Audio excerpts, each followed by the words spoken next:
Assalamualaikum warahmatullahi wabarakatuh. Bagaimana kabar kalian hari ini? Mudah-mudahan kalian selalu dalam keadaan sehat, tetap semangat dan tetap ceria. Oh iya, hari ini kita bertemu kembali untuk membahas materi bahasa Indonesia, masih tema 3. Kita masuk ke subtema 3 dan 4. Yuk kita lihat materinya apa saja ya hari ini. Materi hari ini yang pertama yaitu perubahan wujud benda. Perubahan wujud benda diantaranya yang pertama adalah mencair. Kalian pernah tidak kalian membuat es batu, kemudian es batu yang sudah jadi kamu keluarkan di atas meja. Apa yang terjadi ya? Yang terjadi adalah es batu tersebut akan mencair karena terkena udara. Yang kedua, membeku. Membeku adalah perubahan wujud dari cair menjadi padat. Contoh, kalian membuat es mangga, kemudian kamu masukkan ke dalam plastik-plastik kecil dan plastik kecil tersebut dimasukkan ke dalam freezer. Setelah kalian tunggu mungkin beberapa jam atau seharian, maka es mangga tersebut akan membeku, yaitu berubah yang tadinya berwujud cair berubah menjadi padat karena membeku. Yang ketiga, menguap. Menguap adalah perubahan wujud dari cair menjadi gas. Contoh, kalian pernah tidak merebus air? Nah, merebus air adalah contoh dari menguap. Ketika kita merebus air, lama-lama air akan mendidih dan menguap menjadi uap air. Jika kita merebusnya terlalu lama, maka air tersebut lama-lama akan habis ya. Jangan lupa kalau masak air jangan kelamaan, nanti bisa habis dan gosong ya. Wah, berbahaya nih. Yuk, kita lanjut materinya. Yang keempat yaitu mengembun. Mengembun adalah perubahan wujud benda dari gas menjadi air. Contoh, embun pada pagi hari ya. Embun kita jumpai ketika pagi hari. Ketika kamu jalan pagi hari, coba kamu pegang daun ya. Nah, pasti basah ya karena terkena embun pagi ya. Kemudian yang kedua, contohnya adalah dinding luar gelas yang menjadi basah karena bagian dalam diisi es. Ya, coba bisa kamu praktekkan di rumah. Kalau kamu ada gelas, kemudian ada es batu, kamu masukkan, maka dinding luar gelas menjadi basah. Nah, ini karena proses perubahan wujud mengembun ya. Ya, kita lanjutkan. Yang kelima adalah menyublim. Menyublim adalah perubahan wujud benda padat menjadi gas. Ini juga bisa kalian praktekkan di rumah. Kalau kamu ada kapur barus, coba kamu masukkan dalam lemari, kamu amati dalam 1 minggu. Yang terjadi biasanya kapur barus lama-kelamaan akan mengecil dan lama-lama menghilang ya, karena menghilang jadi gas. Ya, hari ini kita juga akan belajar tentang keajaiban perubahan wujud di sekitarku. Yang pertama adalah menjemur baju.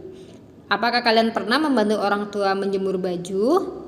Apa yang terjadi dengan baju tersebut? Ketika yang tadinya basah, kita jemur di bawah terik matahari, lama-kelamaan akan kering. Betul. Kenapa? Karena sinar matahari membantu proses penguapan air yang ada dalam pakaian yang kita jemur. Yang tadinya pakaian kita basah, ketika terkena sinar matahari, maka air dalam baju akan menguap. Nah, jadilah baju yang kita jemur menjadi kering. Oke, yang kedua yaitu pembuatan gulali.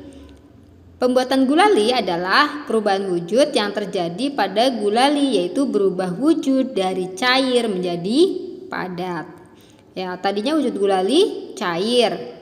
Kemudian ketika sudah dingin, maka gulali menjadi padat.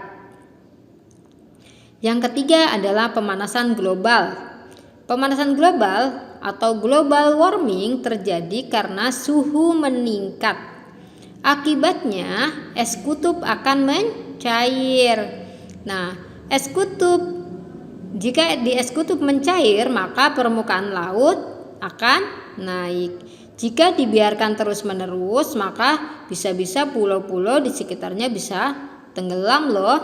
Berbahaya ya. Ya, maka dari itu kita harus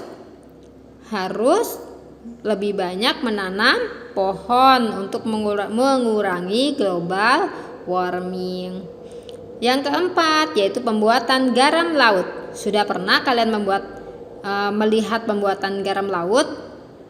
Nah, garam laut biasanya dilakukan di pinggir pantai. Proses pembuatannya yaitu pembuatan garam dengan cara penguapan sinar matahari yang disebut dengan kristalisasi.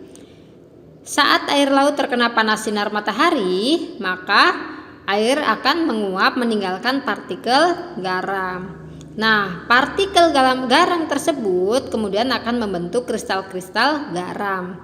Nah, ini yang nanti dikemas menjadi garam yang sering kita makan. Oke, kita lanjutkan. Yang kelima yaitu proses terjadinya hujan. Siapa yang bisa menjelaskan proses terjadinya hujan? Ya.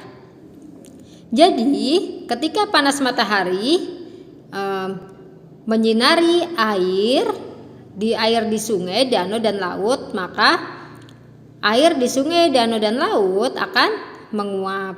Nah, proses penguapan air berubah wujud dari cair menjadi uap yang berwujud gas. Nah, uap air nanti akan berubah menjadi awan. Angin membuat awan kecil berkumpul hingga bertambah tebal dan gelap. Biasanya kalau sudah bertambah tebal dan gelap, maka akan turun titik-titik air hujan.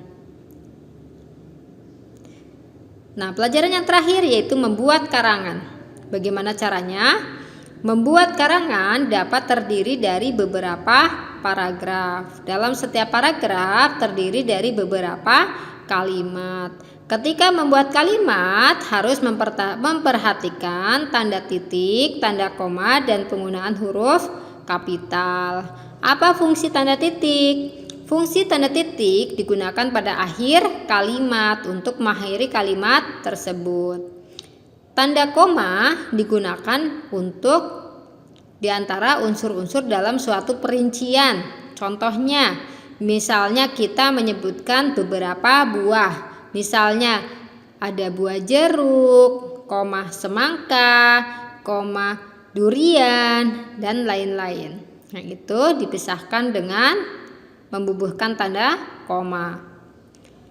Kemudian penggunaan huruf kapital digunakan untuk menuliskan nama orang, nama tempat, nama bangsa, suku bahasa, dan bahasa. Semuanya dalam suatu kata diawali dengan huruf kapital. Nah, sampai di sini.